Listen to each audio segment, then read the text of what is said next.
Recording started. And now I would like to share a video.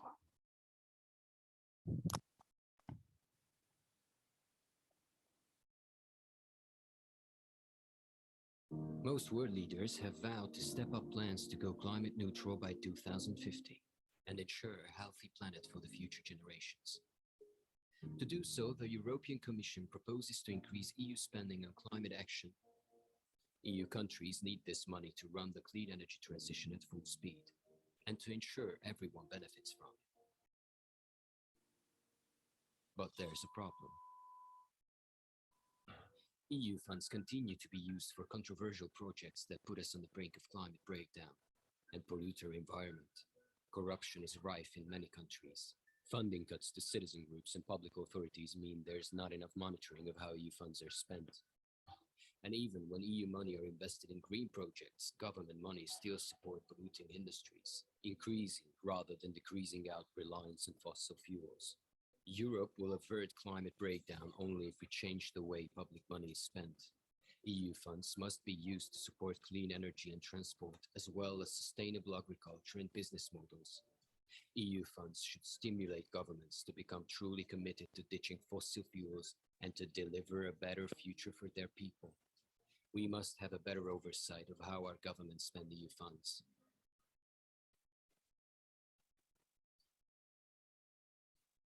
All of us have a responsibility and ability to act. We have little time to address the climate emergency, and the EU funds should show the way out of it. We need to use these wisely.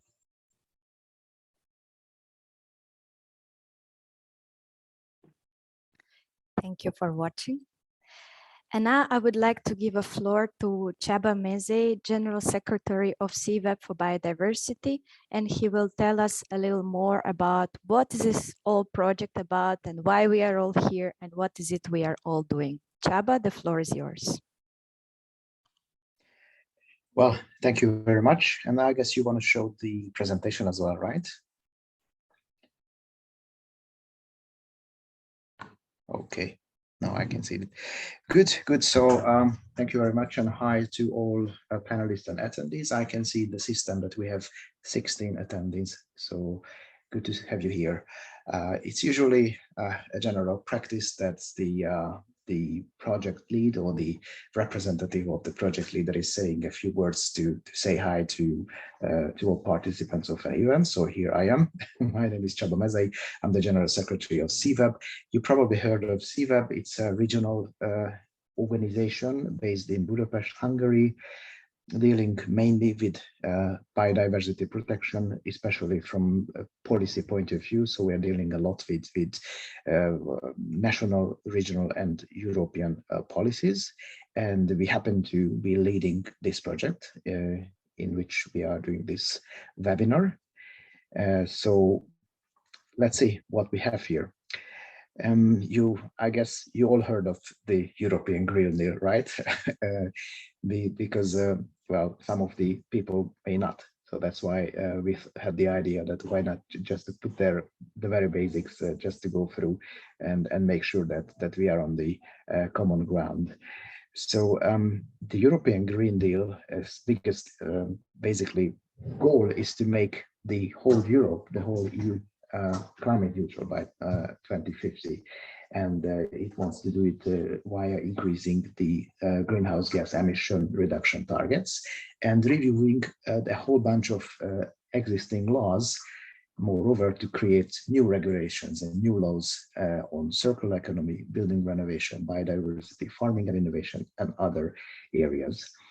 The MFF and RRF, you probably heard of that, the multi-annual financial framework that belongs to the previous financial period of the EU, and this RRF, which is the Recovery and Resilience Facility, which is related to the present situation and the recovery from the coronavirus pandemics. So these are the financial instruments which are to finance the implementation of those ambitious goals of the European Green Deal. And the project in which we are working, and and having this webinar now is the Towards Climate Neutral EU, is financed by the German government, which makes it even more interesting that Germany is keen on getting not more knowledge about how the EU money is spent from the view of climate change and climate protection. And in this webinar, we will be also focusing on the so-called partnership agreements and the operational programs. And we probably all heard of that, but just to make sure that we are on the same page, the partnership agreement, or PAs, are negotiated and signed between the European Commission and the EU member states. And they are basically strategic plans outlining each country's goals and investment priorities. And they are also setting out the use of the funding under the European Structural and Investment Funds. And within that, the operational programs, or OPs, break down the overarching strategic objective agreed in the partnership agreement into investment priorities, specific objective, and further into concrete actions. And the operational programs are detailed plans in which the member states set out how the money from the European Structural Investment Fund will be spent during this programming period. So that's a very interesting topic. And in this project, and also it had some previous similar projects were kind of watchdogging or like following, trying to monitor how these funds and how these OPs and PAs are relating to environmental protection, or more concretely to climate change, mitigating the climate change. So there we are. And now let's see how to move on. So thank you very much again for joining this webinar, and I hope it will be educational, interesting, and moreover, I hope we will have some good discussions at the end. Thank you. Thank you very much, Csaba, for your welcoming speech.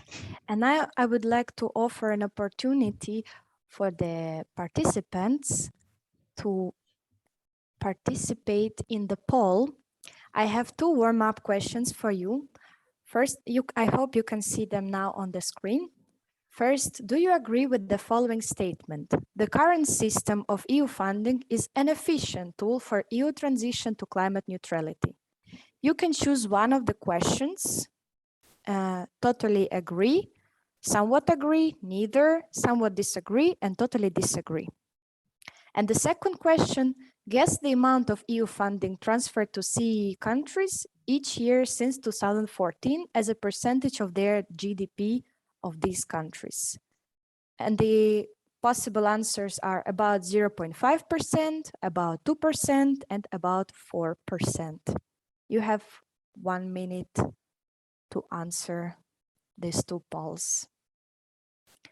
I see they're fastly gaining the popularity.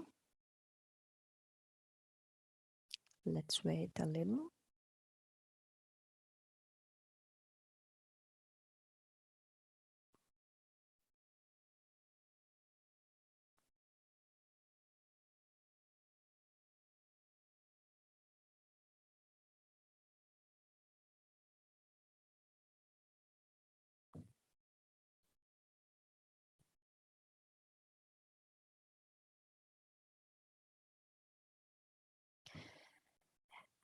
Thank you very much for voting.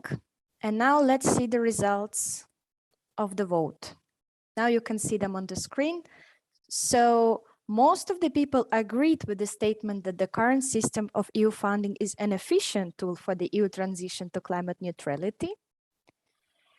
And on the second poll, the opinions divided between about 0.5% of GDP and 2% of GDP. And I have to disappoint you, unfortunately, that's 2%. The second answer is correct. Now we will proceed with the presentations. And first of all, I would like to give a floor to Jonas from Umanotera, from our Slovenian partner. Jonas, the floor is yours. Oh, okay. Hello. Do you hear me? Yes. Okay. I'm very happy to join this call from Ljubljana in Slovenia. It's a very happy time because we, after 2 years of quite desperate political situation, we had elections and we get a new government soon. So the parliament had its first session, and this will also affect how EU funding will be used, and we're quite certain about that. Here, EU funding is managed centrally. So we have one government office for the development and European cohesion policy. They manage the Recovery and Resilience Fund. They manage the cohesion and also the just transition. It's all in the same institution. We have 2 cohesion regions, West, the more developed part, and East, less developed. So in the East, much of the funding is now focused of the new plans. We also have 2 core regions that qualify under the Just Transition Fund. One is a region where they already stopped digging for coal, but still suffer from delayed structural change. The other one where the coal phase out until 2033 is planned. And yes, I already mentioned that we have a new government, so much of what I'm presenting now might change in the future. What is the status of the key documents? We have an accepted recovery and resilience plan that is already in the implementation phase. We see first standards, but also critically following that. That has a value of 2.5 billion euros, mainly grants, very few loans. On paper, this is 37% green, but in reality, and when it comes to climate investments, much less of that is green. And I will post a link on the chat later on. We also did an analysis for the Green Recovery Tracker. All other documents are in draft status. At least we have complete drafts for a couple of months now. That's a first step. So we have something to work with. The partnership agreement is not yet finalized with the Commission. The operational program is still under development, and also the main development strategy that is implemented through this EU financing is still in draft status. We're moving from an S4 to an S5 strategy. So S4 was the Slovenian Smart Specialization Strategy. Now it's S5. We added another S, Slovenian Smart Sustainable Specialization Strategy. But that doesn't really mean substantial changes. The focus sectors in the economy are still the same. So it's just a new branding, I would say. When it comes to just transition funding, the 2 regional development plans for these 2 core regions are not yet finalized. But again, this all goes through the same process as cohesion and through the same institution. We have a national coal exit strategy. It has been adopted earlier this year, and the phase out year is 2033. Next slide, please. Now we were asked to highlight a couple of promising and elements and opportunities and some weaknesses. So start positive, right?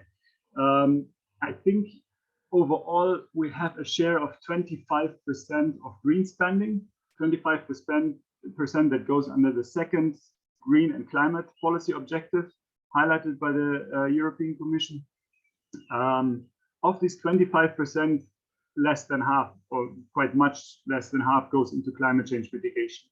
What could we highlight here? Yes, there is the plan to have a quite extensive energetic refurbishment program of public buildings, mainly public buildings. Some money will also go to small businesses and multi-apartment buildings.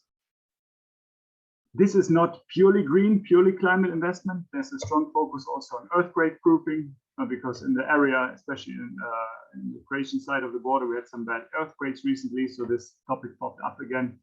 Another critical issue is that actually several of the more lucrative energetic refurbishment projects will be handled by private investment, by the ESCO model, while the non-lucrative go through the grant model.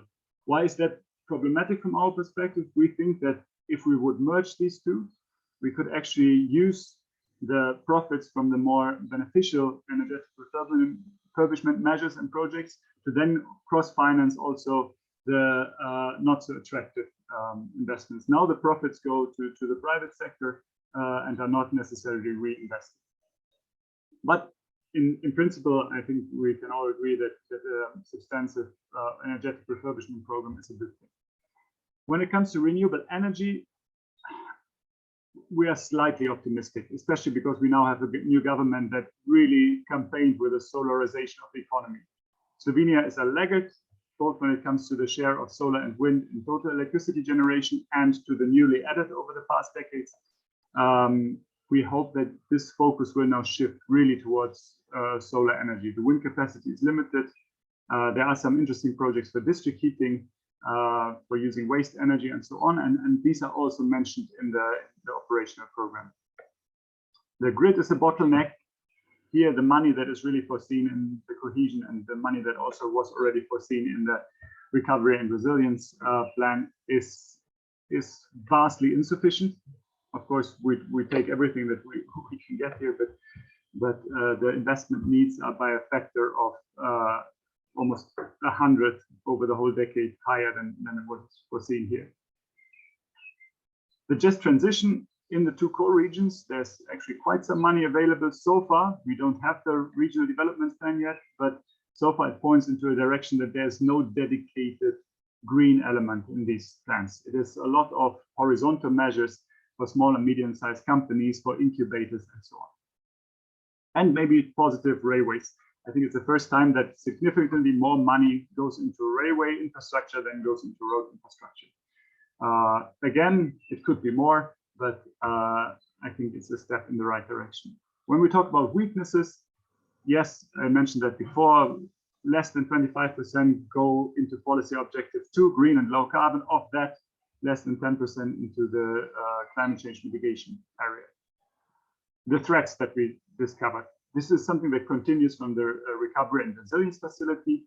There's a strong focus of climate change adaptation financing to go into build flood protection infrastructure.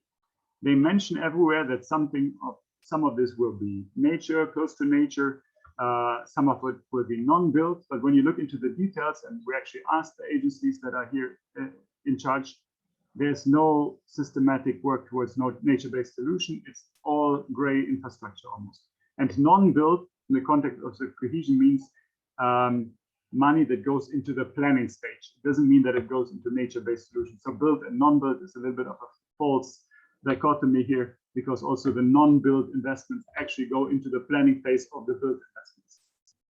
Yes, we still have new road infrastructure. We managed to lobby against including them in the recovery and resilience plans. Now they were shifted to the cohesion and the regional development fund.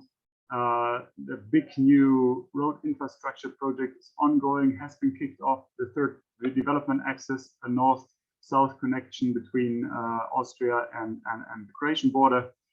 And we're very critical towards that, building new roads, partly on agricultural land, partly in biodiverse environments. And last but not least, there are some circular economy measures, but lots is also focused on waste incineration, much of that funding, and we are concerned that this might have some severe local environmental impacts, also break down the development of recycling capacity, and also maybe create regional overcapacities, and we are then locked into that, and also the district heating systems will depend on that. So this is in a nutshell Slovenia, but as I said, take this overview with handle it with care, because we hope that the new incoming government will be successful to change a couple of the points that I mentioned. Thank you very much, Jonas, to sharing us the insights of the Slovenian plans. And I would like to mention one more time for the participants, you are free to ask questions in our Q&A box, and we will answer them throughout the whole webinar. Now I would like to give a floor. This is a summary that I presented there. Now I would like to give a floor to Wojciech from Institute for Sustainable Development, and we would like to hear from him what is the current situation in Poland. Wojciech, the floor is yours. Thank you very much, Aleksandra. Well, first of all, I realized that I should really also give a little bit of overview how the funding is planned in Poland, and I have to underline that Poland is a big country, so we have two, let's say, ways of distributing the funds. One is on the national level, and the second one is on the regional level. We've got 16 regions that administrate their separate operational programs, and we have few national programs that are operated by the ministries that care of them. And what I would like to focus on in my presentation is the, let's say, the hardest part of the spending. I mean the investments from the ERDF, so European Fund for Development. And not yet, please stay on the first slide. Here you've got on the slide the summary of the hardest investments that are planned. And these are the investments summarized from all of the operational programs, including the Resilience and Recovery Plan, which is not yet sure that is going to be accepted for Poland. And the spending of this plan is in blue, and spending from the rest of the funds, from the rest of the programs, is in orange. And you see that without the recovery plan, Polish spending will be less greener. There is much more green funding in the recovery plan than in the other funds. And you can also see that the spending, especially on renewables, on energy transmission, on heating, is quite low in all among all of that investment. And what I'm also not showing here, and just now it came into my mind that it might be also useful to tell, that there is about 2 billion of funds planned for adaptation to climate change. So these are going to be various investments, mostly in parks, for example, in the cities. And this is more than the money, for example, for the heating, when we've got a lot of heating networks that we have to renew. So this spending of funds is probably not ambitious enough in terms of the energy. However, it is quite a lot of funds for the transport. Please, next slide. So, as you have seen from the previous slide, there is also a lot of money, still a lot of money for road building. And in comparison, for example, to the public transport, there is probably too much money for the road building, especially that we are not only going to build national system of roads as it was in the previous years.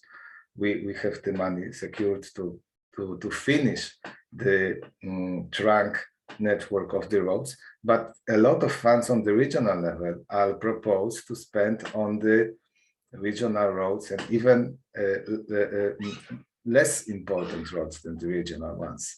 And this is going probably to further undermine the level of the people that would like to travel on public transport, especially in buses, which have been, there have been a lot of cuts in bus transport in the regions last 5-10 years. So we call for more constraints on investment in the road sector in Poland for sure.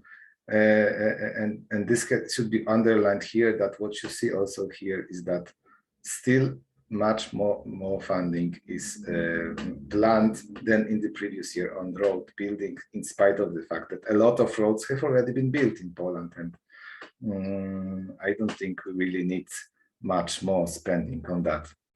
And also Polish funds, I mean, national government gives a lot of money for roads as well. And you have also seen that there is a tiny money for renewables development. And what you have not seen on the slide, that I haven't been showing this, is that there is also a plans to develop gas pipelines around 1,000 kilometers, when in the situation of that we've got in Ukraine and Russian movements on the gas market are not really promising to this type of spending of the funds. And I think this should be this is work to rework. And there is a blockade on RRF. So as I already showed, that the RRF is much greener than the other funds. And the last slide, please. And we have been also looking for the indicators that are in the programs, and we found out that there is a lot of indicators used, of course, but it's not enough. Especially, there is not enough of indicators that really show the environmental development. There are a lot of indicators that show purely the number of roads or the number of railways, but they don't show any environmental gain that we get from that. And like there is no monitoring on the greenhouse gas emissions for these important priorities that really go into the direction that still more greenhouse gases are going to be emitted. There is very little monitoring of biodiversity or reduction of our poverty, for example, in the energy efficiency part of this. So we are very afraid that in spite of the fact that, let's say, the idea to spend this money might be quite good. I mean, the phrases that are put into the operational programs might seem that the spending might go in the right direction. In the end, usually it's the indicators that guide, in fact, the spending. And if the indicators show only the numbers, how many roads are there or how many locals are going to be modernized, at the end it may end up in these numbers and not in the quality. And also many investments that are possible from the descriptions of the operational programs are not shown in the product indicators, like charging stations. Almost every program wants to invest in charging stations of alternative fuels, but in the indicators they are not shown. At the same time, we've got a lot, as I said, we've got a lot of operational programs, and different operational programs set different set of indicators. So at the end, it might be incomparable. So we call that there should be a consistent set of obligatory indicators for every operational program to at least allow for comparisons. I think these are all the messages that I had for Poland right now. Thank you, Wojciech. I think it was a very interesting description of the current situation on the road transport in Poland. And now from Poland, we will travel to Bulgaria, and I would like to give a floor to Yasen Georgiev from Economic Policy Institute. Yasen. Hello, everyone. Good afternoon from Sofia. I'm really happy to join you for this webinar and to speak on behalf of the Economic Policy Institute and our partners from the Green Policy Institute, namely represented by Petko Kovacev. We both have been covering the issue for quite some time, and we are now able to provide you with a snapshot of how things look like here from Bulgaria. When it comes to the partnership agreement, it has been approved. Actually, it was less than a month ago when the Council of Ministers finally approved the partnership agreement, and now it is about to be submitted to the European Commission. When it comes to the operational programs, unlike Poland, we have operational programs that are pretty much centralized and that cover the whole country. When it comes to their status, they're at different stage of preparation, and the majority of them could be considered as a final draft right now.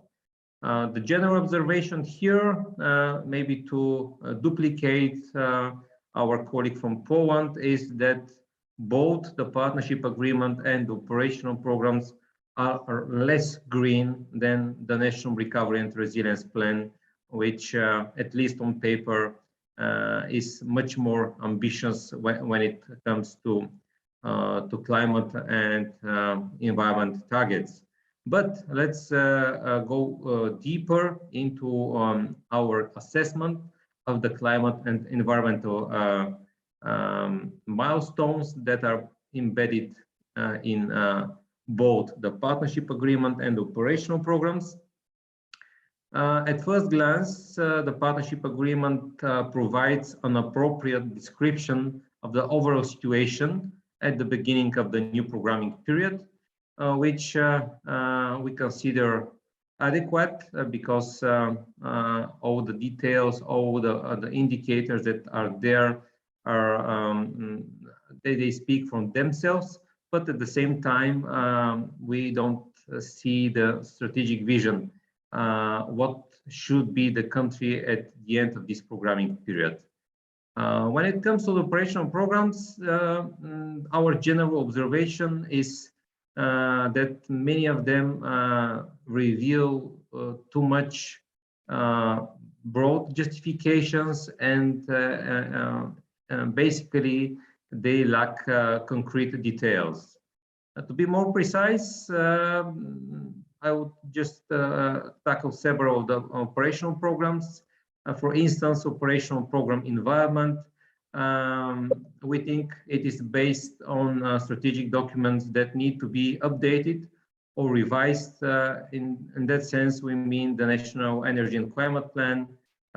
We think also that operational program environment does not sufficiently reflect on Fit for 55, which is one of the drawbacks of this operational program. Furthermore, the indicators that are there are according to our assessment, not ambitious enough or have no justification. Furthermore, when it comes to operational program transport connectivity, we think that the lessons from the previous period have been not extensively elaborated, and we think that there is an inappropriate use of indicators. By saying this, we mean that the indicators that are mentioned there do not include cutting CO2 emissions, but rather focus on savings, money savings that could be achieved by building or by extending the road network.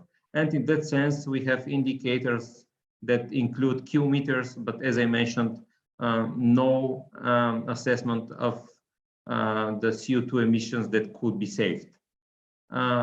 What is more, the other operational programs that have been reviewed by us, most importantly, it is the operational program development of the regions. It is quite an ambitious operational program with several priorities, but most importantly, it is the fact that in general, there are no indicators for the outcomes as a result of the whole operational program, and there are some how to say, there are no assessment of the climate impact from the financing of the projects of national and regional importance in the field of transport and civil engineering, and we consider it as a big shortage. So definitely operational program environment and development of the regions, these are the two operational programs that attract our attention at most, but at the same time there are some smaller operational programs that also have some climate and environmental targets. For instance, this is the operational program Competitiveness and Innovation in Enterprises, which aims to promote energy efficiency. It aims at reducing CO2 emissions, fostering transition to circular economy and to a more resource efficient economy. But what we see is we have some figures regarding the financial side, the amount of money, both as grants and as financial instruments that will be invested, but we don't see any assessment, any calculation of the climate and environmental impact if and when these projects are implemented.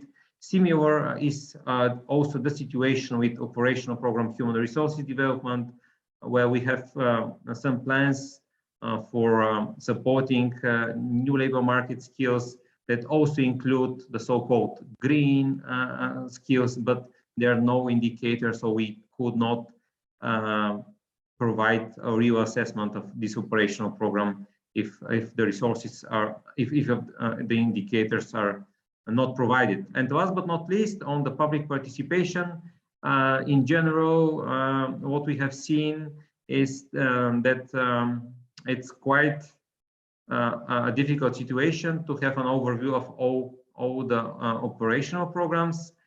Some of them are presented publicly only as PowerPoint presentations, and we are not able to go into detail.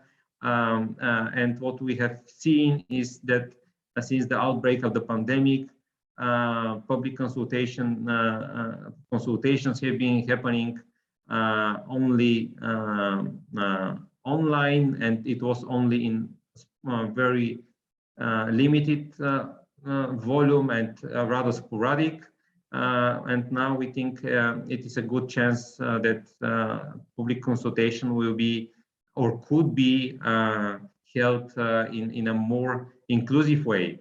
But regardless of the fact that public consultation were rather limited, when there were public consultations, we are not aware whether our statements or our proposals have been considered, because institutions do not provide, and do not provide any feedback on the statements and proposals submitted by think tanks, by civil society organizations. So it is a kind of communication that is not entirely, I should say, not entirely exploited, because obviously there's a communication, sometimes not perfect one, but it is far from two-sided communication. So we would like to see more inclusivity and more openness on behalf of the institutions during the very final part of the preparation of the operational programs. And since I'm talking too much, I would like to thank you for your time, and I'm staying here with you and would be glad to answer any questions or comments that you might have. Thank you very much, Jasen. It's really a pity to see the situation, the public participation in Bulgaria. We will hope that the situation gonna change sometimes in the near future. And now let's move to the last presentation in this block. We are going to Slovakia, and I would like to give a floor to Dana Marekova from Slatika Association. Good afternoon, everyone. Thank you, Aleksandra. Thanks for you all being here. As a matter of fact, I represent also Climate Coalition Slovakia, and Slatinka is a member of this coalition. I will give you, I will guide you through a few slides of my presentation and try to stick with my 7 minutes allocated. In this first slide, it's basically just an overview of what is the total amount allocated for the EU structural and investment funds for Slovakia for this programming period, out of which I will be focusing on the goal Greener Europe. And it's now, that's one of the changes that we see from the previous programming period, that operational programs, there used to be 13 of them covering different sectors. Now it's just one, so it's called OP Program Slovakia, which can actually bring some issues in the implementation phase, but let's see it. I would, on this slide, I would still just mention the procedural aspect where we are. With regards to the partnership agreement, my information is that it was approved by the Slovak government, and now it's expecting the approval of the Commission. And regarding the OP, there is a commenting and consultation process concluded during the, or around the Easter holidays, which is not uncommon for important processes to see the public participation handled this way. And now it's expecting approval by the Slovak government. I'm also reminding myself that I should be positive, so I will mention a positive aspect, kind of a good practice in Slovakia. Indeed, partnership agreement was, the participation was rather good in all its elements. Unfortunately, this good practice didn't spill over to the preparation of operational program, perhaps due to time constraints or other issues. However, we've seen a different attitude. Another slide, please. So the European Commission gave us, gave our government feedback, which was useful for our campaigning as well.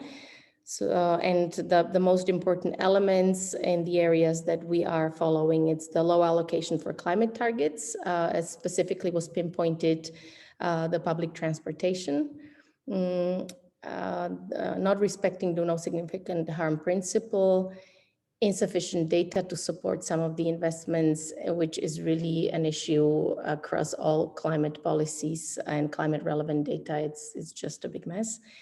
Insufficiently reflecting situation concerning war in Ukraine. So the element of a kind of, boosting the energy sovereignty and focusing on renewables as well as energy efficiency. So these were rather general but important comments for us. And on the other slide, we have the comments that were raised to the partnership agreement as well as OP by the Climate Coalition. So next slide, please.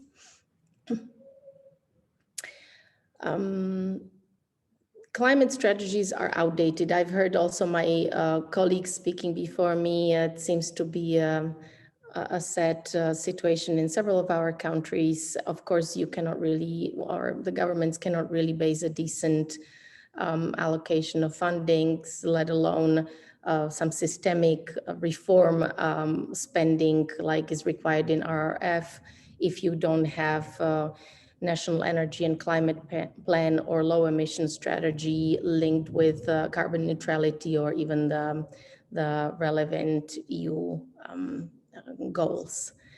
So that's one systemic comment that we were raising and we keep raising. Insufficiently preparing country for the climate legislation packages such as Fit for 55, as well as the Ukrainian war context. It's been mentioned by the Commission as well, and it's really the case. Another systemic issue that we see and we were commenting on was regional disparities, basically lack of prioritization to less developed regions, and also some of the kind of spending programs are not well suited for example, energy poor or low income families. And a big one is a fossil gas still existing or still planned to be spent for equipment and technology. However, and this is another kind of something to celebrate, according to my information, it's not going to be the case. The gas boilers, which were put in OP as a clean air measure, are simply not going to be funded from the structural funds. Next slide. And to conclude, the most important comments of the Climate Coalition, heating and cooling, which seems to be really a great opportunity for Slovakia. Developing conditions for 4G heat networks is insufficiently supported or reflected. Use of biomass, this is the do no significant harm principle, which is even lobbied through by the Slovak government on the EU level to be loosened. Transportation, again, something that seems to be an issue in V4, at least the transportation basically is there only to increase connectivity, mobility, economic development, but it's losing the element of carbon neutrality. It's simply not reflected, not targeting that important goal. And a low-hanging fruit in the energy efficiency, deeper renovation of buildings. We are advocating for increase of primary energy savings at least up to 60%. And as far as I know, this is another thing that seems to be kind of accepted as a comment. So My last two slides that I will go through briefly is more on the campaigning angle, I would say, because the systematic issues that we see both in EU structural and investment fund as well as resilience recovery, in Slovakia at least, have a following features that we feel that really need to be addressed, and that is a bad governance. We believe that a lack of or insufficient stakeholders' involvement is definitely contributing to the bad governance, and that's both for the drafting as well as implementation phase. Of course, it's not to say that it's the only aspect of the bad governance, but it's definitely contributing. And bad governance is, and pardon for my very clear language, I could be more sophisticated, but I'm choosing the bad one. It contributes to the bad spending. So it's either underspending or it is spending on bad projects. And this is for recipients of the EU funds, it is reflected in a huge administrative burden. They are struggling with cash flow issues. And the administrative formalities and bureaucracy is presented as anti-corruption measures, but it's really not doing a good job. So as a result, we have unspent funds, unsuccessful reforms, and this is actually very clear from the report from the previous operational, from the previous programming period. And what can we do to, or I believe what we can do to make EU funds greener? So this is kind of a campaigning angle that we're trying to work with. I do believe that EU funds should get more attention, both by national as well as EU decision makers. And we should also keep explaining how relevant they are for greening our future to media as well as engaged public. And we are discovering in Slovakia that one way how to do that is really to draw a broader picture and use all the relevant opportunities. So timing is everything. So see how the EU funds really fit into the broader picture related to all the European Green Deal agenda, Fit for 55 and other legislation. Now Repower coming up tomorrow as a proposal of the Commission. Generally European semester and country-specific recommendations, which are going to be published in few days or weeks. Then national reform programs and annual implementation reports, which are also going to come out from the previous programming period. All these are good opportunities to communicate, to advocate, and to push for the greener EU funds, at least for the next programming period, I hope. Thank you for your interest. Thank you very much, Dan. I believe with this project and with our common collaboration, we really can make EU funds greener, and we can find more opportunities to spread the word and to share the inside information, what is happening nationally and how we can all collaborate to move us forward.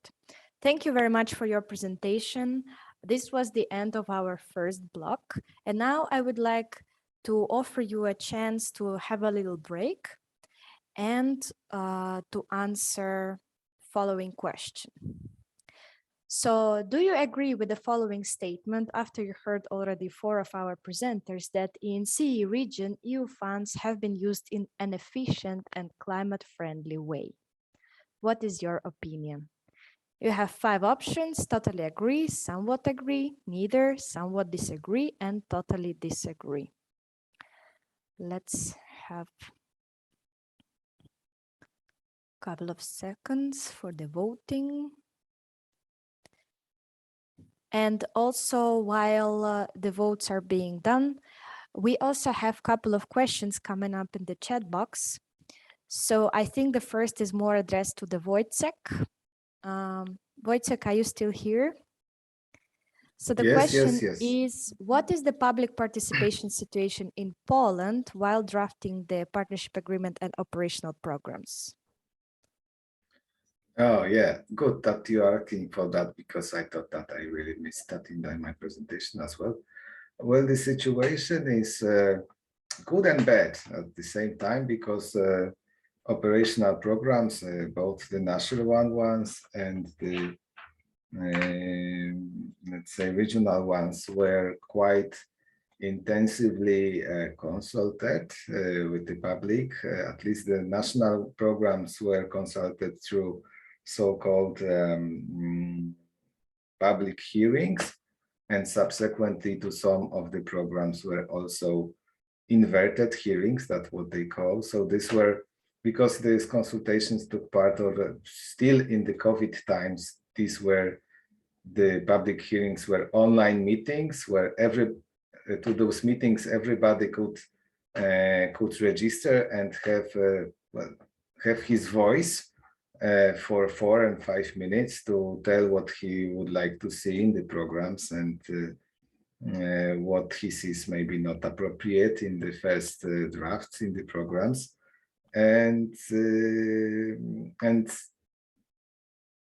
this is let's say the good part. But the bad part is that not all of the programs were consulted this way. There are at least 2 programs that were really on a very low level of consultation. There is a program for the nourishing. I don't know if I translate it well, but it's the program that cares more about the production of the food, and the second one about the fishing industry. These were not really consulted. At least as I know, that there were no consultations like that in an open form. And the second bad side is that not all of the programs at the end they were shown. Not for all the programs there was shown a really consistent report after the consultation. So we, in many cases of the national programs, we don't know how the outcome of these hearings were taken into account, if at all was taken into account. A little bit better, but not also I don't have consistent information from all of the regions. In most cases in the regions, they were consultations as well.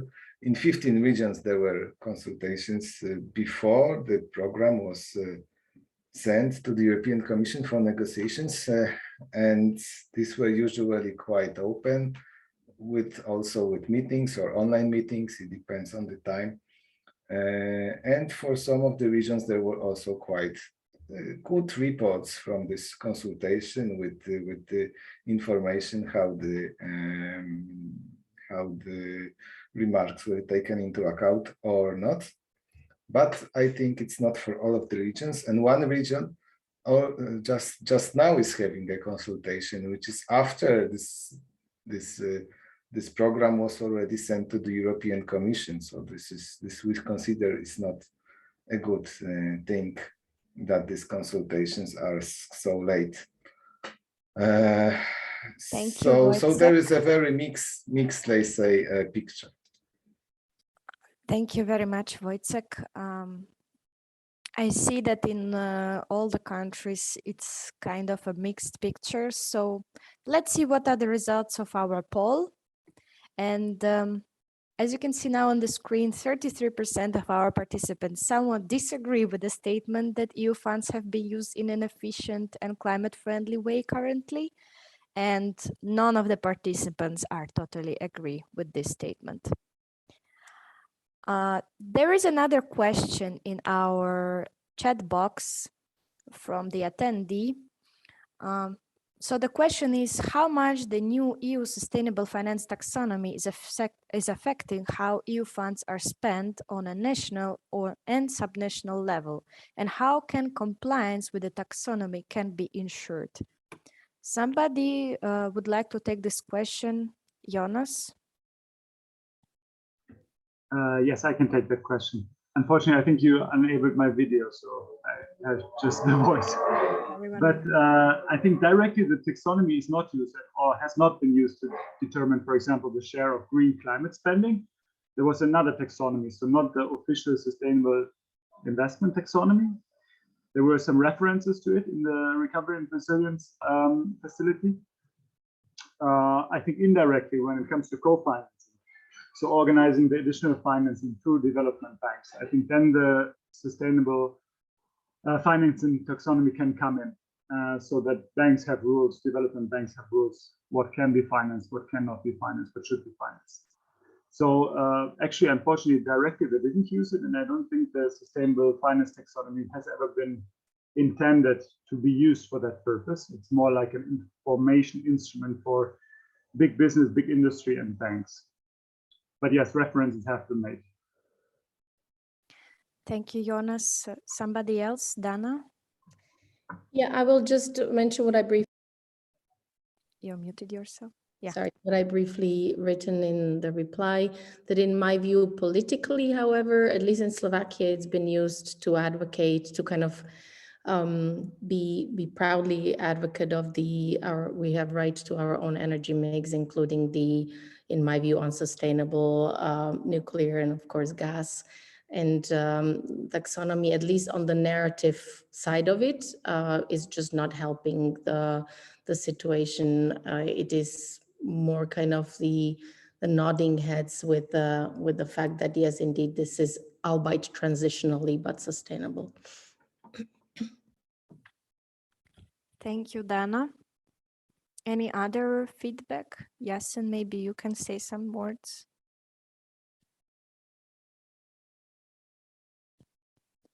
No. Sure.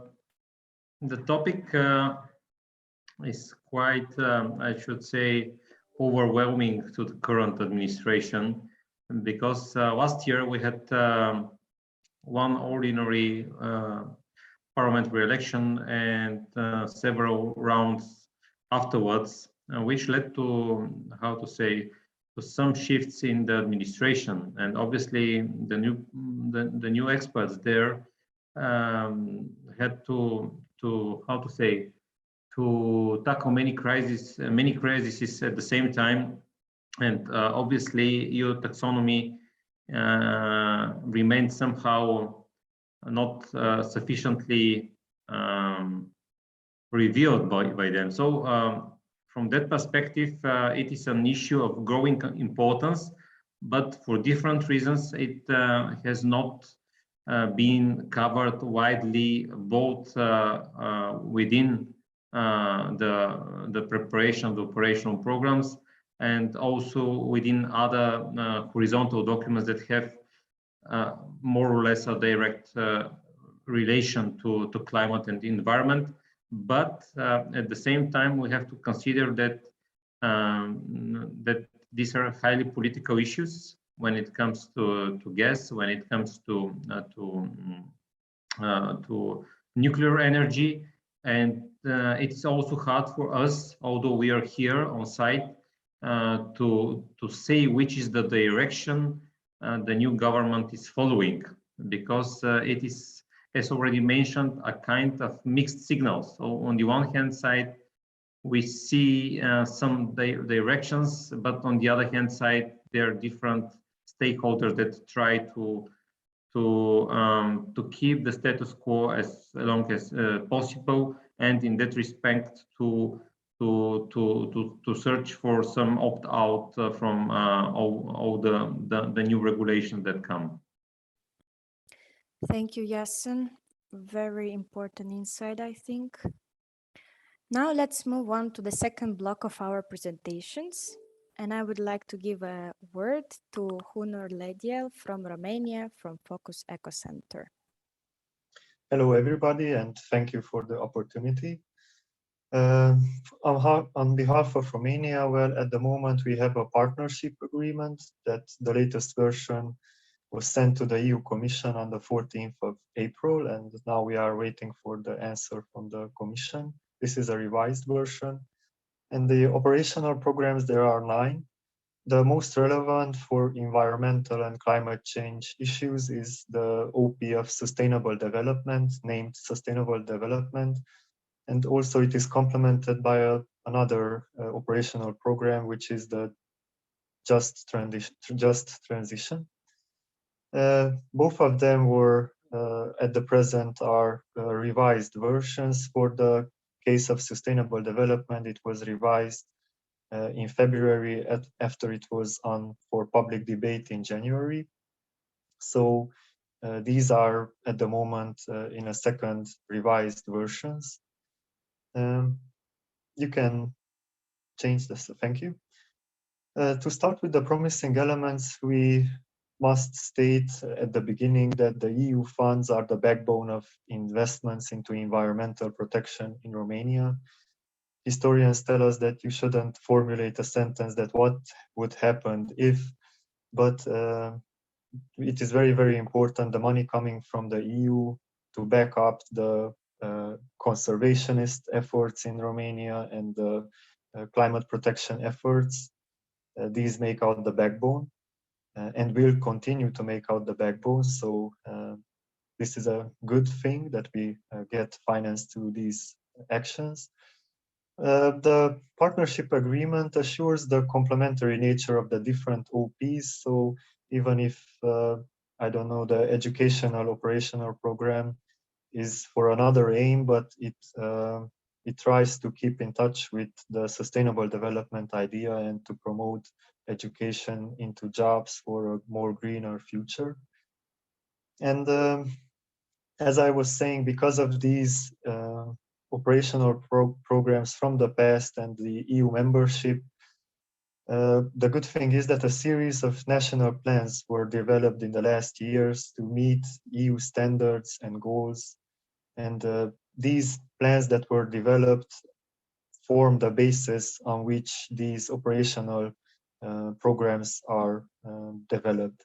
For example, there is the National Integrated Plan in the domain of energy and climate change, which is a national plan for 2021-2030, which highlights the need of the reduction of greenhouse gases and the need for the increase in renewable energies.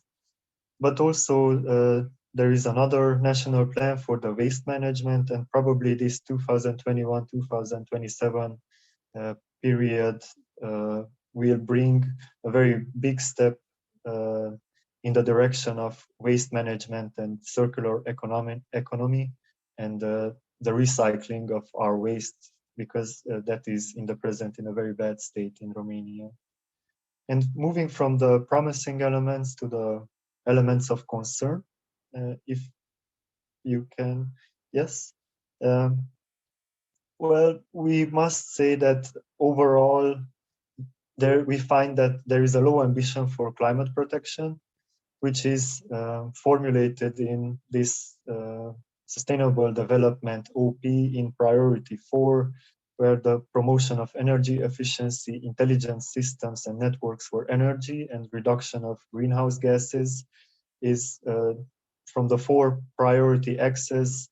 This gets only 20% of the Sustainable Development operational program, to which if we add the operational program of just transition, if we add the money from there to this, it would still make out less than 20% only of the Sustainable Development operational program.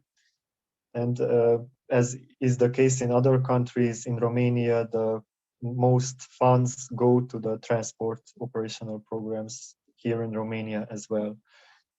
So one of the elements of the concern, or one of the elements of concern, is the low ambition for climate protection. And another one would be it's a risk to use funds intended for climate protection into investments in infrastructure for natural disaster protection. So the third priority, which is promotion of adapting to climate change and management of risks, is mostly practically a management of risks operational program. And the fear is that to invest in the flood management will mean there is a possibility, or there is a fear that this will mean the damage of river ecosystems. And just for example, this priority 3 gets 440 million euros. whilst the environmental protection through the conservation of biodiversity gets only just 160 million euros. And the last element of concern is the low civilian involvement, as it is in other CEE regions, which is on one half on the lack of public interest, and the other half is the space insured by the government, which doesn't mean that they don't insure the space to speak, but for example, the OP of the Sustainable Development is a big document, but it has about 7 or 8 lines which ensure this, that public participation is important. So these would be the informations about the Romanian OPs.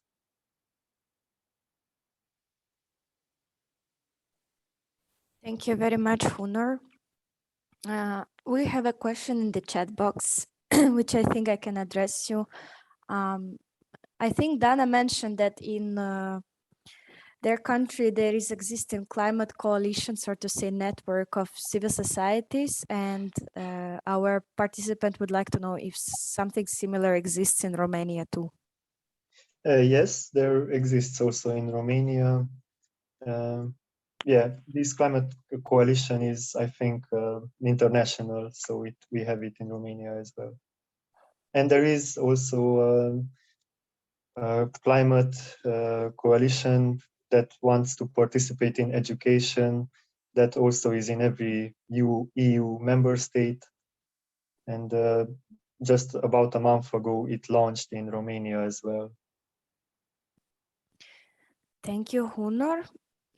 Now I would like to move on to Latvia, and I would like to give a floor to Dana from Green Liberty. Thank you, Aleksandra. Thank you. Hello, everyone. And today I will make a small journey in assessment of Latvian Partnership Agreement as well operational program. First of all, partnership agreement is status not still approved. Public hearing of partnership agreement took place in autumn 2020. There were no feedback on the progress for more than 1 year. The latest version of the partnership agreement was submitted on formal commenting to Europe Commission this spring. Comments was received and revised version of partnership agreement was submitted for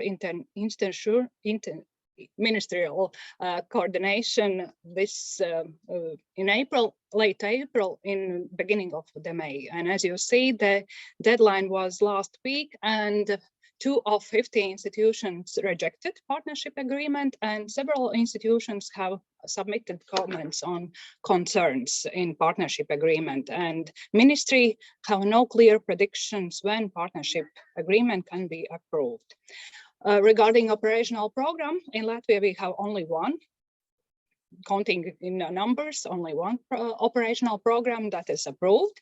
Public hearing took place last year at the end of August, beginning of September, and approved by Cabinet of Ministers in November. Next slide, please. There is clearly stated energy efficiency targets and its measures, taking into account and assessing partnership agreement. In state buildings, 3% of state energy inefficiency premises will be renovated. Around 200,000 multi-apartment residential houses will be renovated. As well, we are talking about the annual reduction of primary energy in public buildings.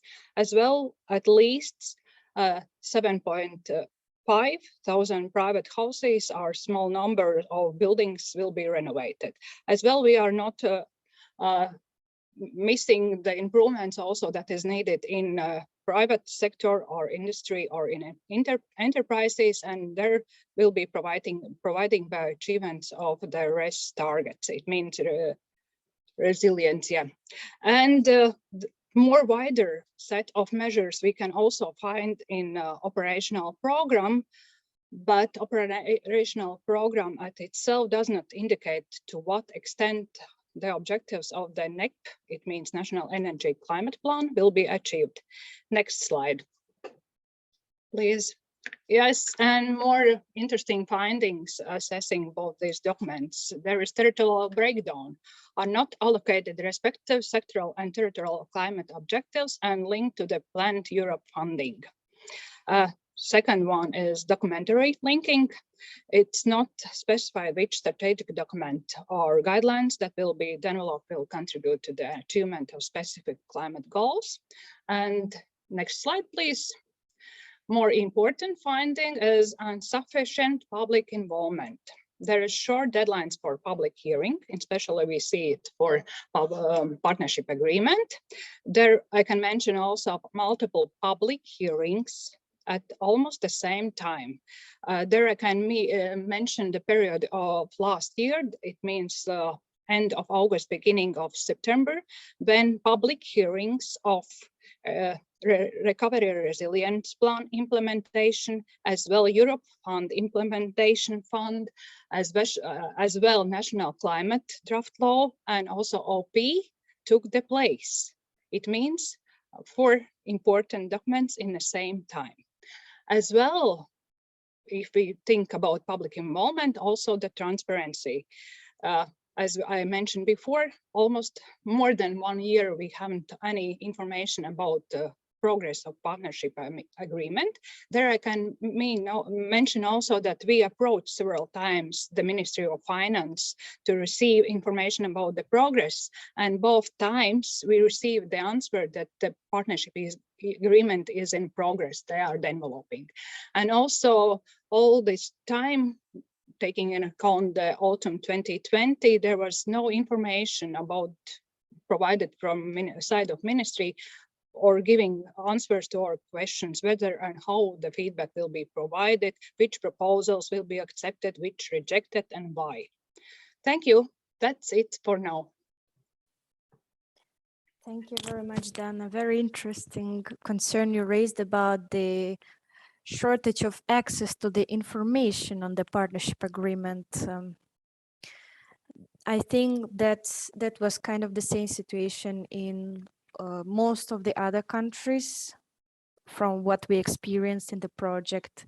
And actually, I would like to say that while we were planning our activities of this, preparing the comments on the assessments of the partnership agreement, we thought that we would be able to finish all of them in spring, and it's now already almost summer, and still some documents are unfortunately not available for us, which is a pity.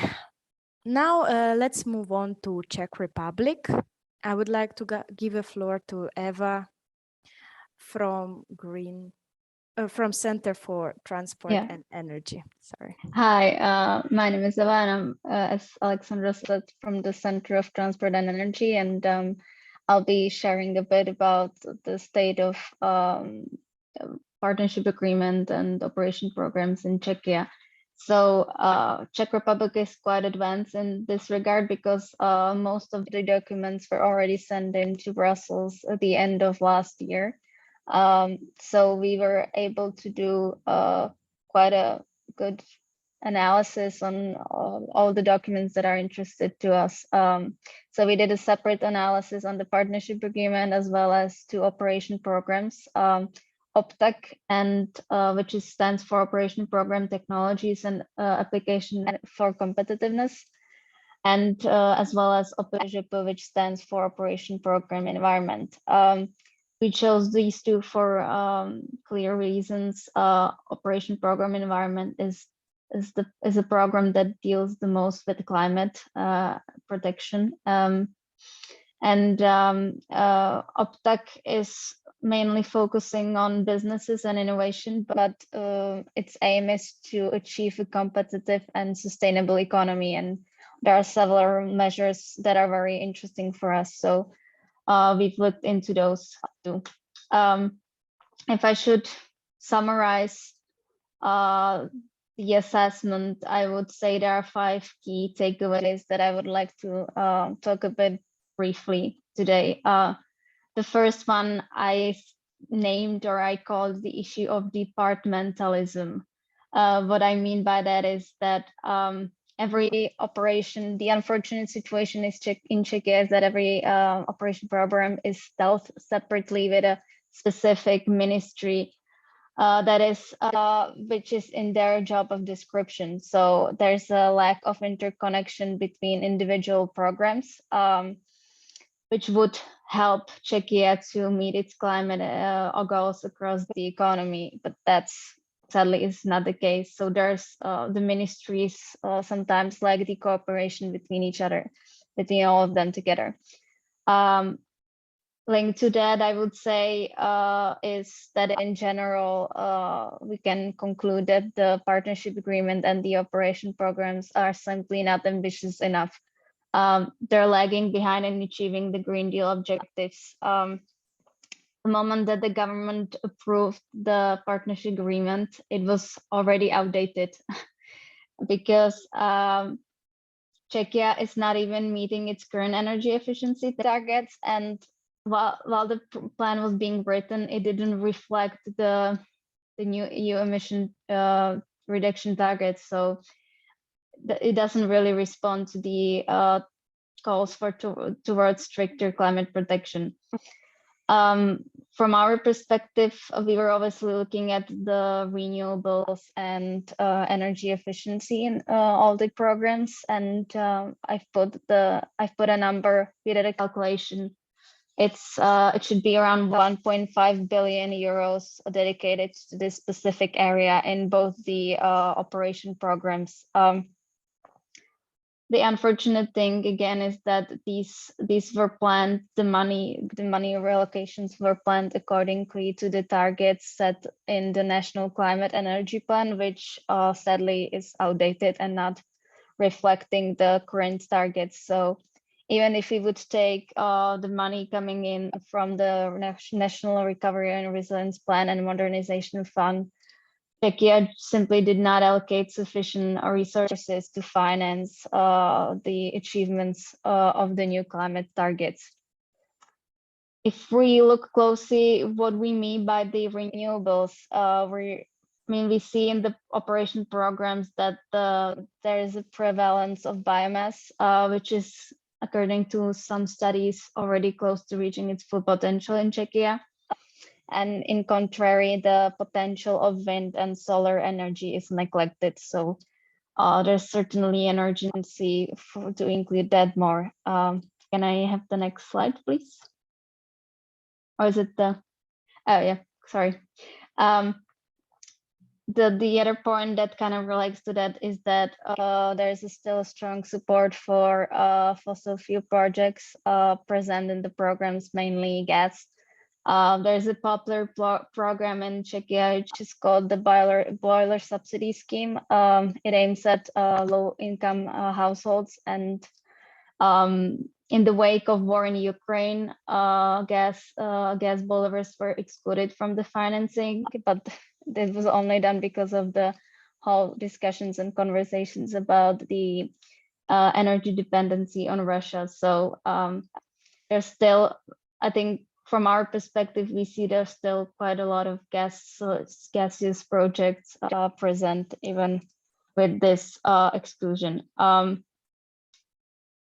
but not least, I think I would like to maybe conclude with a point about civil society and how much it was involved in the process, because I think it's important to highlight that in this webinar as well. So if I should summarize how it was in Czechia, I would say that in terms of civic participation, systematic negligence and obstructions to the meaningful involvement of partners was often taking place.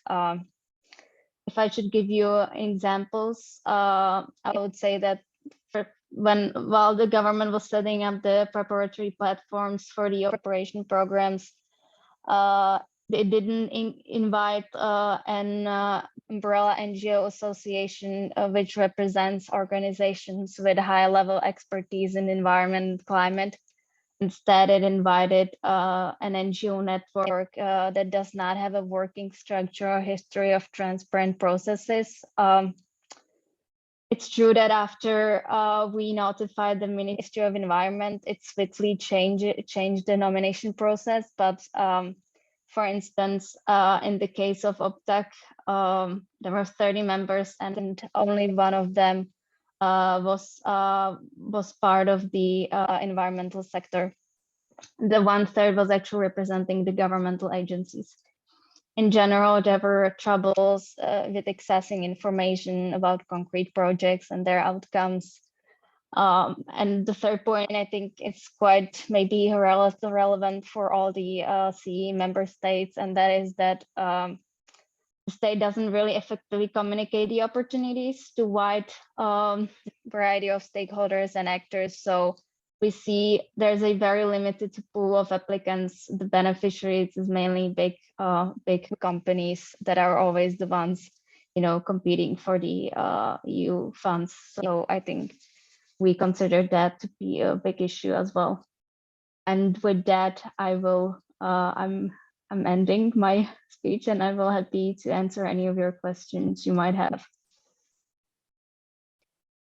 Thank you, Eva. We actually have a question, but I think I will address it after our last presentation. So let's move on now to our last presentation in this block. I would like to give a floor to Katalin Tár from Clean Air Action Group, and she will give us some insights from Hungary. Thank you, Aleksandra. Can you hear me? Yes. Okay, so let's see the partnership agreement of Hungary, which hasn't been approved yet by the European Commission. On the positive side, the partnership agreement describes the main challenges that Hungary faces correctly. However, it has two general objectives. It doesn't have numerical targets, so definitely there would be need for much more specification, detailed analysis, and meaningful indicators. The partnership agreement contains mostly greenfield investments, or it implies an economic development based on greenfield investments and high raw material demand. An example for that is the dominance of new road construction based on this partnership agreement. In our assessment, definitely there would be more need for circular economy elements and the priority of brownfield areas for development. An interesting fact might be that in an earlier version of the partnership agreement, there was a chapter called Vision Hungary, which contained environmental and climate protection as long-term guidelines. And this chapter has been removed during the process. So there were some good intentions and someone changed their mind there. So can you please go to the next slide?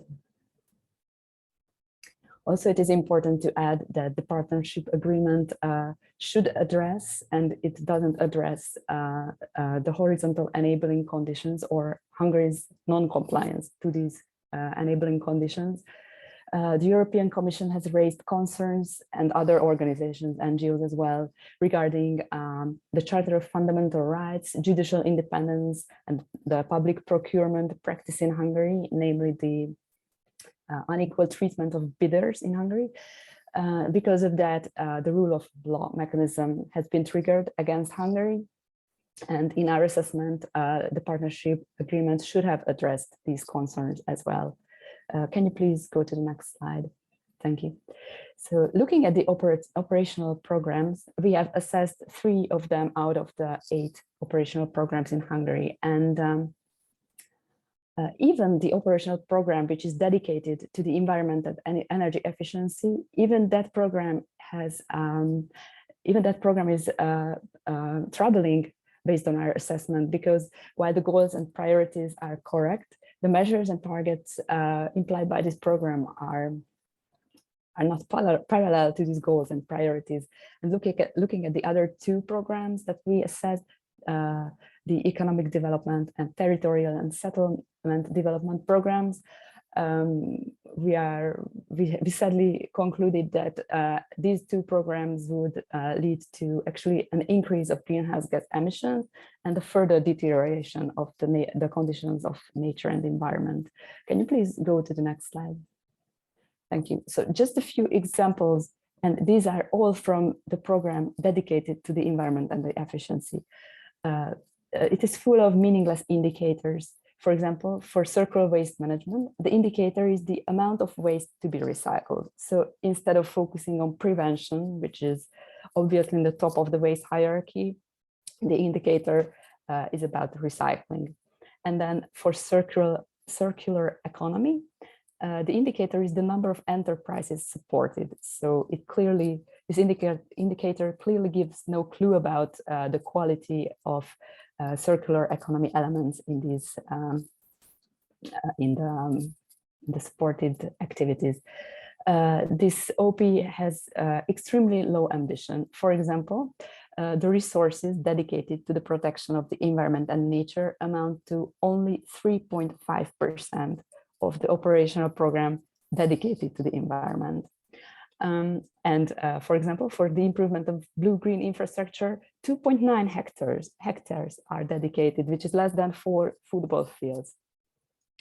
Also, it contains several activities which are not beneficial or hazardous, even hazardous to the environment, and significant resources are dedicated to these activities, such as encouragement of conversion to biomass. And another interesting thing is that for water management, while the goal which is stated in the OP is very nice, because nature-based water retention is the major goal, but on the contrary, 80% of the budget is spent on drainage and flood protection infrastructure, which mean more conservative water management practice. So can you please go to the next slide? And another thing regarding the economic development and innovation and territorial development that I would like to highlight is the concerns about public funding of enterprises. In Hungary, in the last period, over 50% of EU funding was given to private enterprises, and it hasn't been efficient at all. If we look at some data, for example, on this blue chart, you can see that the corporate tax paid by the companies which received EU funding was just half the amount of the EU funding they received. And another interesting information that these companies paid dividends to their shareholders in twice the amount of the amount they received in EU support. So in a simplistic terms, we can say that EU funding landed in the pockets of private shareholders in a great deal. In addition, many of these companies had no employees, or they never had market revenue.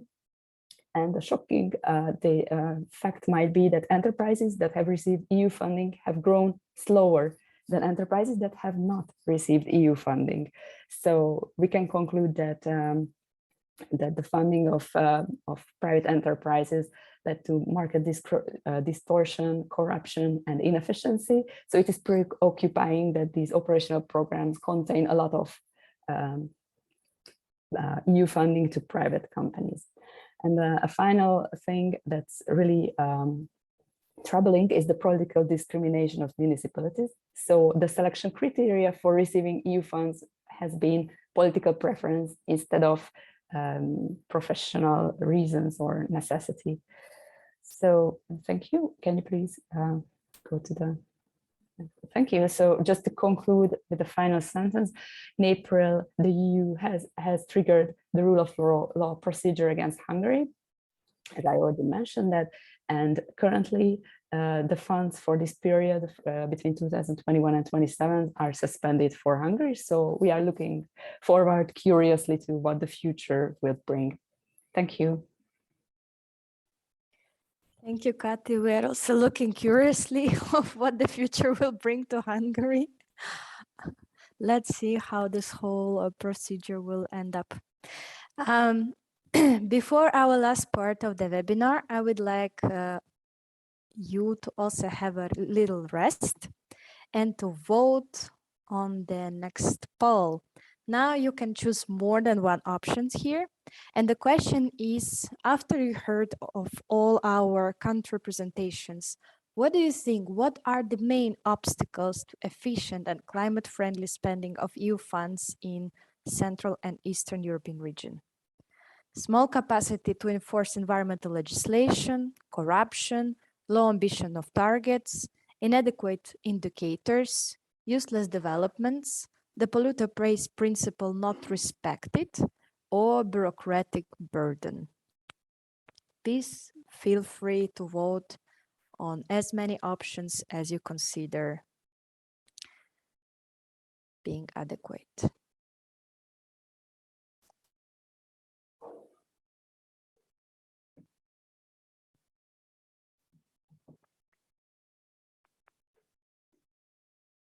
And I think while we are waiting for our poll, there is another question in the chat about the biodiversity.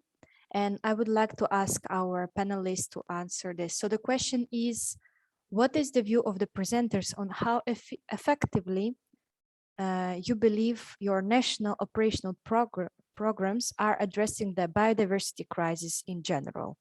So Katalin, Eva, Hunor, Odana, would you like to answer that?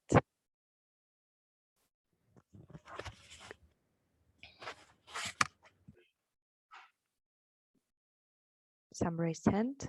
Katalin, maybe you would like to start.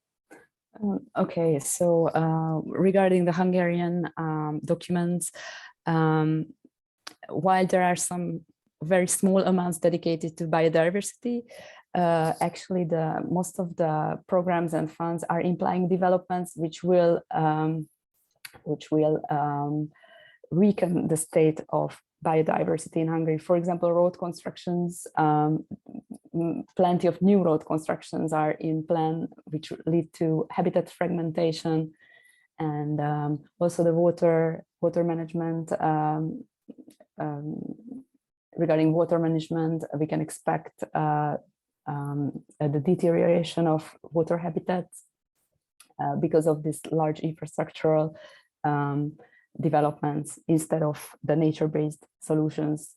As I mentioned, in the operational plan, for example, in Hungary, while the goal was stated that nature-based forms of water management are desired, the budget reflected that 80% of funds will go to traditional water management infrastructure, which usually which can lead to the deterioration of water habitats, and also to water leakage. So in Hungary, at least, the biggest problem is regarding water is the leakage of water. So retaining water should be our goal, and it doesn't seem from the OP that's going to happen. Actually, the contrary is going to happen. So these are some small details.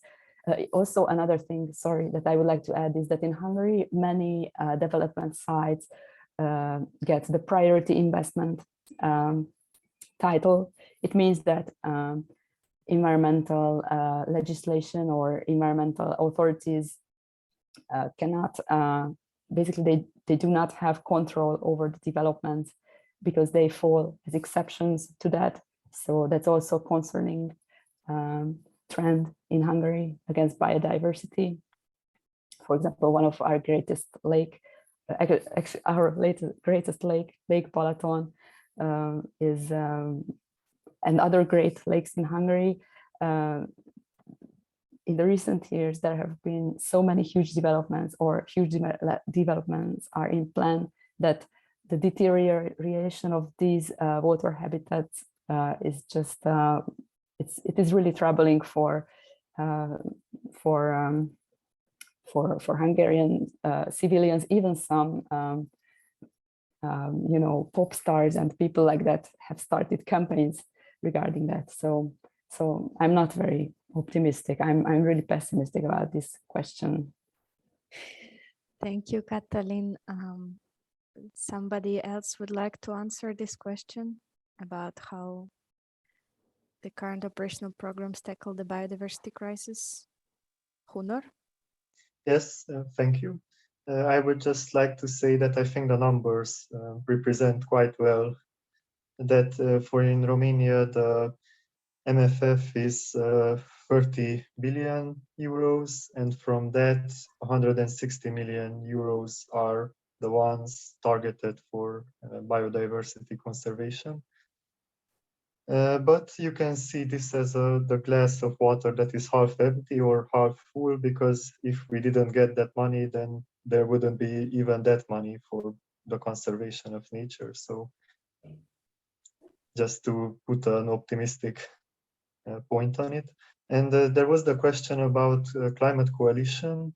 I would recommend for everybody, because we are from many countries, if you type into Google European Commission education for climate, then you will have a sub-page of the EC, and you can log in by creating a username, and you can join your countries and become a member of your country's climate education coalition. And this is a new web page that is just starting, and a new forum that is just starting, and probably a lot of interesting informations will be posted on newsletters and so on. So thank you, Hunor. I think it can be very useful if you can drop us the link in the chat box for what you just mentioned. Eva, what is your opinion? Well, in the Czech cases, in terms of OPTAC, it focuses a lot on water management in the industry and development of the circular economy in the commercial sectors. In OPŽP, there's quite a strong emphasis on biodiversity and pollution. There's a whole section dedicated to this area. The problematic aspect is that both nature and air pollution are included under one heading and are not separated. So there will be like a separate allocation for these two types of operations, which we've seen in the past that on the one hand, there was an enormous interest from the side of air pollution sources on the financing, and on the other side, there was the nature protection suffered a low intake of applications. So there's an enormous risk that the nature protection will be pushed to the sidelines and not receive sufficient funding. That's our and something that we've observed from our operation programs, and we'll see how will be, if that will be the case. Thank you, Eva. Very interesting concern. Let's check now what are the results of our voting on the main obstacles of the efficient and climate-friendly spending of EU funds. And as you can see, participants consider almost all the obstacles are important, but the most significant ones are corruption, low ambition of targets, inadequate indicators, and lack of proper monitoring and evaluation. Thank you very much for voting. And now we will move on for the last part of our webinar. I would like to give a floor to András Lukács, who is the president of Clean Air Action Group, Hungary, and he will give us the uptake on the common strengths and weaknesses and on the general situation in the Central and Eastern European region. András, the floor is yours. You are muted. Sorry, so thank you very much. As far as I could see also from the presentations, but also from the assessment so far, unfortunately, the same situation is continuing, what has been characteristic for the last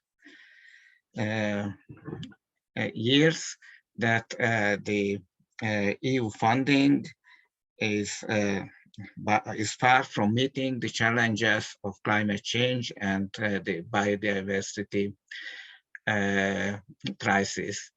So one of the most important problems, and this hasn't been mentioned, maybe some people could still answer this question, but it is our experience that even if there are good EU targets and good EU funding, national funding often contradicts. So as you could see on the video, quite often national funding is provided for climate damaging and environmentally harmful activities like coal mining, road constructions, and non-internalization of external costs, and most recently huge tax cuts for fossil fuels, for petrol and diesel, and so on. So I said national funding should be in line with EU funding, otherwise we will not reach our goals. And even another problem has been that EU money did not support did support or has been supporting investment which contradict the EU targets. You heard those already examples.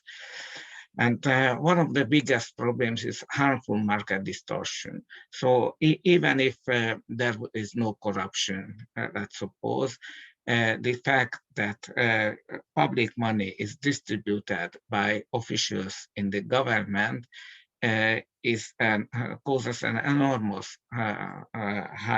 enormous market distortion and makes life unpredictable for businesses.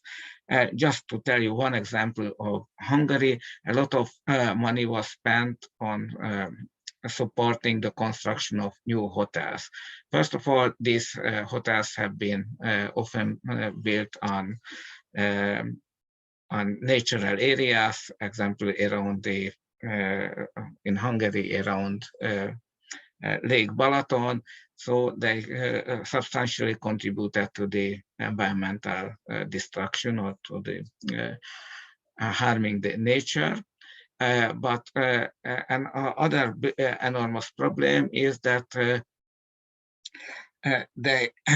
these businesses, these hotels, or these companies which build new hotels were competing. These new hotels have been competing with hotels which already existed and were built with the own money of the investors, so not with public money.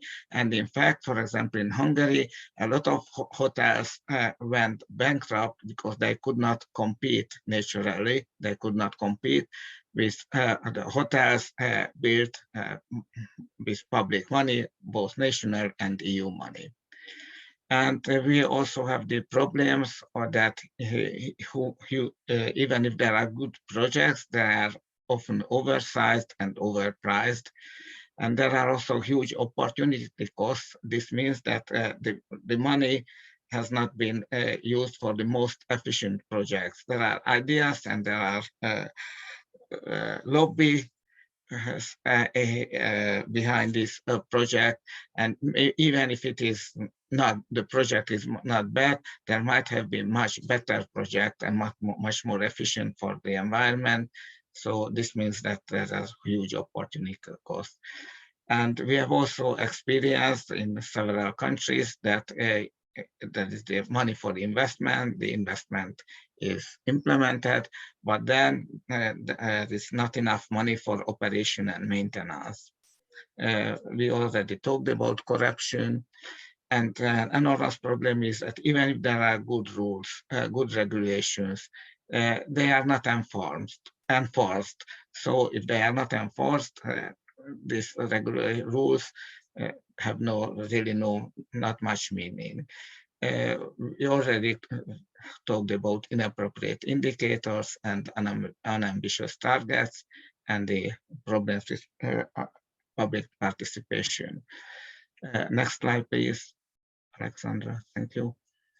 So we have proposed a lot of solutions, we made a lot of concrete proposals how to improve EU funding, because EU funding really could play a very important role in improving the environment, in combating the biodiversity crisis and climate change. So we have maybe 1,000 pages of proposals from different countries on this website, which we did during our previous project, and we are continuing making these proposals in our current project. So, but the main idea behind these proposals is that the partnership agreements and operational programs must have a very strict, very robust enabling conditions. And there should be strict enforcement. So if these conditions are not fulfilled, then EU EU funding should be suspended, and this money should be suspended. This funding should be suspended immediately. So not wait for years and just waste a lot of money. And meanwhile, a lot of money is being wasted. But if there is no compliance, money should be suspended. So thank you for your attention. Thank you very much, Andras. While we're waiting, dear participants, now the floor is open for questions, so please feel free to put them in the Q&A chat box. And while you are doing so, I would like you to vote on our last poll for today. So what would be the necessary to improve the efficiency of EU funding in CE region? You can choose again more than one option. So what do you think? What can be the ways to improve? More ambitious targets, strict enforcement of environmental legislation, boosting monitoring capacities, harmonizing national expenditures with EU funding, corruption risk reduction, better justification for developments, increasing the ratio of nature-based solutions, or strict implementation of the polluter pays principle. Feel free to vote. And while you are doing so, we have the first question in our chat box. I think, Andras, it can be addressed to you. So are there any positive developments foreseen in the next multi-annual financial framework compared to the previous one? Do you see any positive developments, or the situation is getting worse? Well, overall, I don't see positive. There are, of course, some positive developments. It seems that some of the issues are being taken more seriously, like the rule of law mechanism and some regulations, but the climate change and biodiversity crisis is continuing at an exponential rate, and I don't see any real commitment or any real action in practice which could counter these negative changes. So sorry, I cannot say. The positive changes are by far not enough. Thank you, Andras. We understand your realistic approach. Wojciech, I see you also raised hand. What is your thoughts about this? Oh, I just wanted to say that there are few positive developments. Like in Poland, we've got more money for energy efficiency and renewables as we had before. So this is certainly something positive, although, as Andras said, this is still not enough. And we could get more. Also,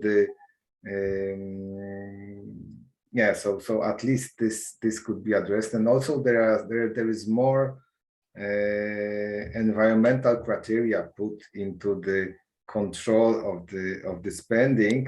However, this criteria is, again, it raises, let's say, a counter action in being called, or usually in being responsible usually for much more administrative burden, but not necessarily for the correct results if you would like to see with non-financing of harmful investments rather than just controlling them on the environmental quality. Thank you, Wojciech. Andras, you also have something to say on that.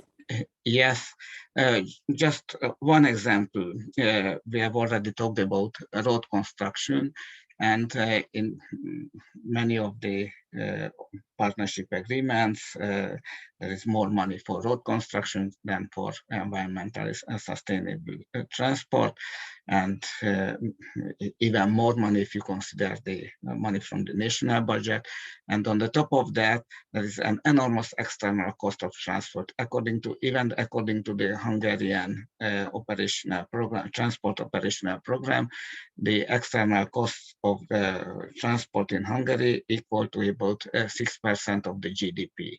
And at the same time, we receive each year for sustainable transport EU funding with an amount of about 0.2% of the GDP.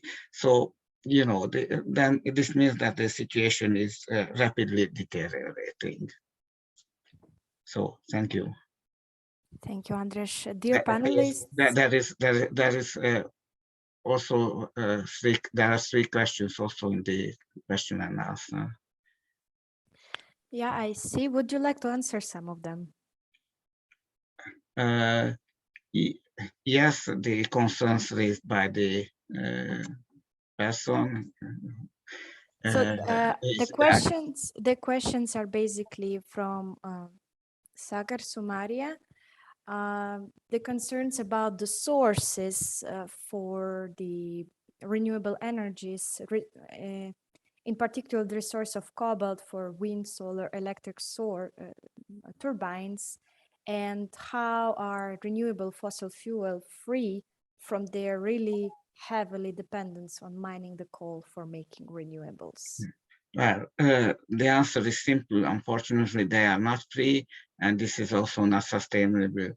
So just continuing, for example, having as many cars as today, even if they are electric, or using as much energy as today is just impossible. You cannot use infinite quantity of raw materials, of resources, of physical resources in a finite planet. So that's physically impossible.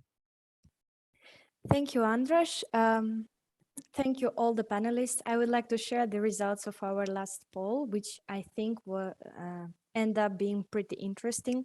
So according to our participants, the most efficient way to improve the EU funding in the CE region is corruption risk reduction. So keep this in mind. This is what we have to heavily work on for. And I think in our next webinars and next meetings, we can discuss what are the ways. Thank you very much, dear participants. Thank you, the audience who were participating in this webinar. This is the end. I just would like to mention that on the 30th of May, we will have the second part of this webinar, which will be talking about the actual use of EU funds in the Central and Eastern Europe, and we will provide you with some valuable examples of the positive and negative projects and investments. I will drop now the registration link in the chat. Feel free to register, feel free to join. We are welcome seeing you on our next events. Thank you very much. And that's the end of the webinar. Thank you. Bye. Goodbye.